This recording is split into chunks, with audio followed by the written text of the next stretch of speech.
வணக்கம், இது உங்கள் தினக்கதிர். எங்கள் சேனலுக்கு வரவேற்கிறோம்.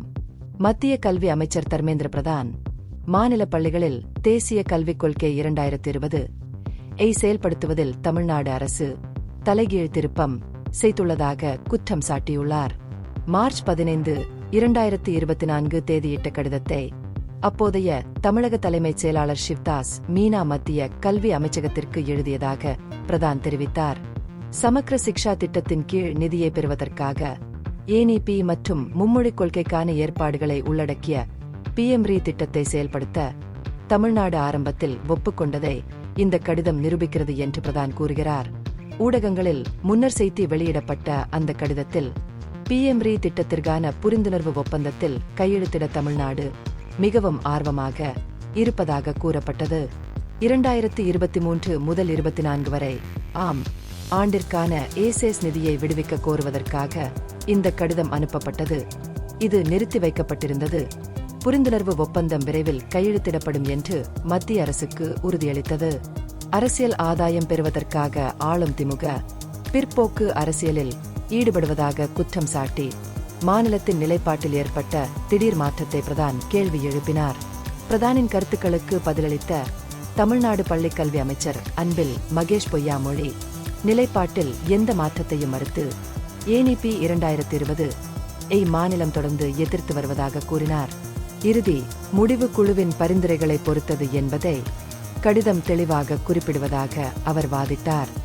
NEP தவறான தகவல்களை பரப்புவதாக பொய்யாமொழி குற்றம் சாட்டினார். மேலும் NEP மாநிலத்தின் வெற்றிகரமான கல்வி மாதிரியை குறைமதிப்பிற்கு உட்படுத்துவதால் தமிழ்நாடு அதை எதிர்க்கிறது என்பதை மீண்டும் வலியுறுத்தினார். NEP 2020 ஐ முதலமைச்சர் ஸ்டாலின் விமர்சித்தார்.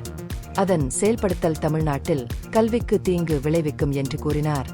இந்த கொள்கை வகுப்புவாதம், தனியார்மயமாக்கல், சிறு குழந்தைகளுக்கான பொதுத் தேர்வுகள் மற்றும் அனைத்து படிப்புகளுக்கும் NET போன்ற தேர்வுகளை ஊக்குவிக்கிறது. இது மாநிலத்தின் கல்வி முறையை எதிர்மறையாக பாதிக்கும் என்று அவர் வாதிட்டார். NEP-க்கு தமிழகத்தின் எதிர்ப்பு மாநிலத்தின் கல்வி மற்றும் கலாச்சார அடையாளத்தை பாதுகாப்பதை நோக்கமாக கொண்டுள்ளது என்று ஸ்டாலின் கூறினார். இருப்பினும் 2018 முதல் 19 வரை ஆண்டில் 65.87 லட்சமாக இருந்த உடாய்ஸ் தரவுகளின்படி 2023 முதல் 24 வரை ஆண்டில் 46.83 லட்சமாக குறைந்துள்ளதாக கூறி தமிழ் வழி மாணவர் சேர்க்கையில் சரிவு ஏற்பட்டுள்ளதாக பிரதான் சுட்டிக்காட்டினார். அரசு மற்றும் அரசு உதவி பெறும் பள்ளிகளில் ஆங்கில வழி மாணவர் சேர்க்கை அதிகரித்துள்ளது என்றும் இந்திய மொழிகளை காலாவதியானதாக கருதும் அதே வேளையில் ஆங்கிலத்தை அந்தஸ்து மற்றும் முன்னேற்றத்தின் அடையாளமாக கருதும் காலனித்துவ மனநிலை இதற்கு காரணம் என்றும் அவர் குறிப்பிட்டார். இந்த பகுப்பாய்வு நுண்ணறிவுள்ளதாக கண்டால் முக்கியமான அரசியல் முன்னேற்றங்கள் குறித்த கூடுதல் புதுப்பிப்புகளுக்கு லைக் செய்யவும், ஷேர் செய்யவும், சப்ஸ்கிரைப் செய்யும். இது உங்கள் தினக்கதிர். நன்றி.